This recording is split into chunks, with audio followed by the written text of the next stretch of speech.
And isang magandang umaga, hapon at gabi pong muli sa inyong lahat. Narito na naman tayo sa aking YouTube channel, kay Marvelous Vlog 25, upang maghatid po sa inyo ng ating mga tools reveals. Ayan, so for today's video guys, ito ang aking hawak ngayon ay medyo matigas-tigas ito guys, mahaba. At talaga namang matutuwa ang mga tatay at tito dyan sa ating tools reveal. Ayan, so syempre, bago yan, please don't forget subscribe Marvelous Vlog 25 and hit the notification bell para updated po kayo sa ating mga videos. Galing mo! So syempre, hindi tayo mag-i-start. Hanggat walang intro, let's go!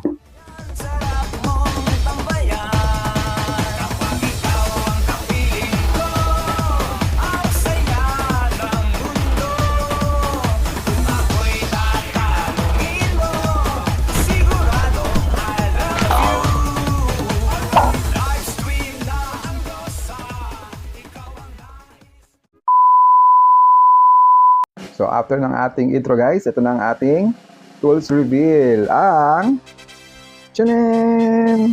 Ito ang wrench adjustable hook spanner clamp. Ayan, tama ako. Kasi ginagamit to guys kapag magpapalit ka halimbawa ng mga gripo or kung ano man yung pwede mong ianong mga gear, ipanghigpit, ayan no, ipang sikip, ganyan, or ipang baklas. Yan, pwede natin tong magamit guys. At ang kagandahan pa rito guys, meron na din siyang, ito yung matigas na ito, pambasag ng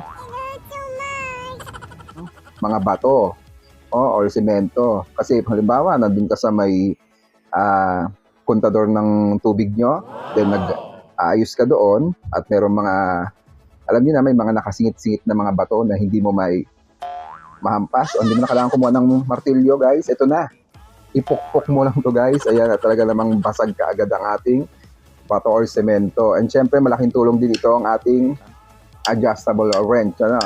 So ito guys ay dalawang klase yung yung size nito, pero yung kinuha ko kasi maliit lang, no, kasi masyadong malaki na yung isa. So ang use nito guys, or paano gamitin, halimbawa lang guys hindi ito yung talagang ito halimbawa yung tubo, then ito yung kanyang parang pinampipihit, o sabihin natin masikip to halimbawa or maluwag. Ayan, madali lang naman gawin guys, kahit sino kayang gayahin to or gawin. Ayan, ikiklip ko lang yan dyan, hindi mo na kailangan higpitan to guys, dito ka na lang hahawak. Then ayan, igagayang-gaya mo lang siya. Tapos ito, kung halimbawang pwede rin pa ganon. Basta naglalak na yan ang alam ko, naglalak na siya dyan.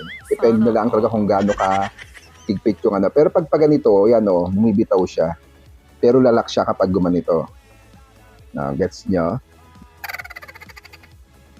Then pag gusto mo naman ayun, sikipan, yan, dito lang yung pagsikip. Ganyan. So yun guys, napakadali lang at napakasimple lang ng ating pinakita ngayon guys. Syempre, i-check out nyo na yan sa ating YT Basket. Nandyan lang yan sa ating Marvelous Collection. Napakaliit lang niya guys, pero powerful. Diba? Kaya sa mga tatay dyan na mahilig yung magtube-tubero dyan, ayan, ito na yung isa sa mga makakatulong sa inyo guys. Highly recommended kasi matibay talaga siya. Tsaka bakal na bakal, matigas. At maganda talaga guys. Kahit saan pwede siyang dalhin. At kasi maliit nga lang yung pinili ko. Kaya ano pang hinihintay nyo guys? Check out na sa ating YT Basket. And muli po, maraming salamat sa inyong lahat sa walang sabang suporta kay Marvelous Vlog 25. Ingat po kayong lahat. Keep safe, God bless. This is Marvelous Vlog 25, your one and only now signing up on YouTube Vlog. Maraming salamat po sa inyong lahat. Check out na guys!